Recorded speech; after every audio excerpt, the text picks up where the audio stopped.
نحمد الله ونصلي على رسوله الكريم أما بعد. There's a very beautiful hadith that's written in Mishkat al-Masabih, and it's also recorded in Sahih Bukhari and Sahih Muslim. The Prophet ﷺ one day was approached by a group of representatives from a tribe called Banu Qais.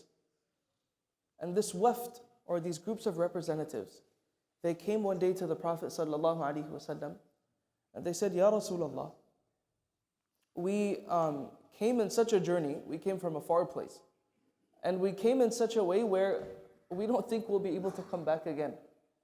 Because there's so many obstructions, there's tribes that we have feuds with, and we had to cross them, and we're only able to come in Ashhur al-Haram. So Ya Rasulullah, give us some advice that we can take back and it will be sufficient enough for us to practice without having to come back and seeking more advice. Meaning, give us some conclusive, comprehensive advice that if we follow upon this advice that you give us, then, we'll be straight. We'll be good as Muslims. So the Prophet ﷺ, as he said, أَمَرَهُمْ بِأَرْبَعٍ وَنَهَاهُمْ عَنْ أَرْبَعٍ.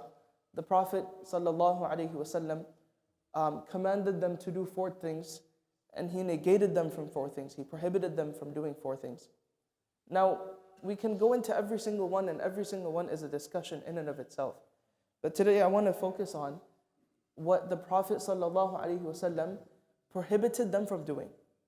Now imagine, this is a group of people that have come from so far that probably might not come again. And the Prophet ﷺ tells them he prohibits them from drinking from 4 types of vessels. So he says, وَنَهَاهُمْ عَنْ الْحَنْتَمِ وَالدُّبَّاءِ وَالنَّقِيرِ وَالْمُزَفَّةِ. The 4 utensils that the Prophet ﷺ described when he told them, don't drink from these utensils, were known to be utensils that were used in making, fermenting, and storing wine. Okay?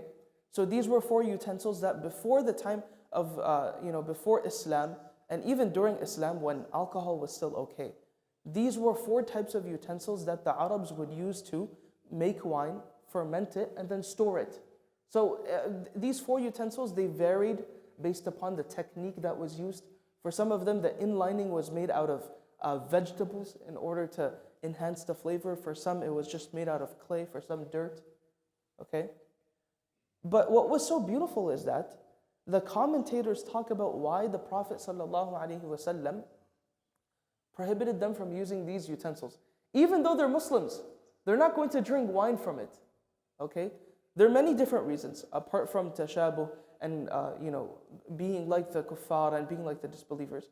There's 2 that we can really learn from today. Number 1, the Prophet ﷺ, he thought that there are people that are still trying to stop themselves from drinking wine. Right? This was in the early days after alcohol was prohibited.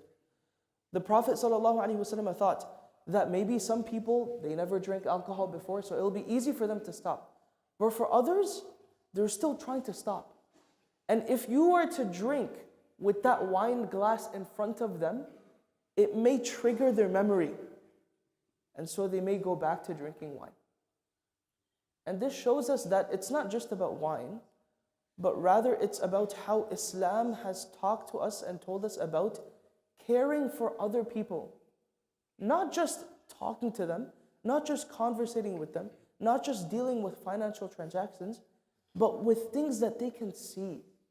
In another hadith, the Prophet ﷺ tells us not to eat in front of fasting people. That same concept is there. It's always watching out for other people's feelings. Always taking care of other people's feelings, to a point where if you're doing something that can trigger somebody else to do something haram, even when you're doing something okay, then we should not do it. That's lesson number 1. Lesson number 2, the Prophet ﷺ thought that if these people are drinking from their wine glasses, somebody who is looking from outside may have su'u dhan and may think something bad of them. Okay? So even though they're maybe drinking water or they're drinking juice, they're not drinking wine, but because they're using a wine glass, Some people may think that they're drinking wine, and they may have su'ul dhan, they may have bad assumptions. And so the Prophet ﷺ has said, look, those people having bad assumptions is not a good thing. They should not be having bad assumptions. But you're literally drinking from a wine glass. You're the one who gave them that presumption to have those bad thoughts about you. So in essence, two people shouldn't do anything. Number one, us who's looking at other people who may be doing, having something wrong, or they're in a wrong place, we shouldn't think evil of them. We shouldn't think bad. We have to have husn dhan.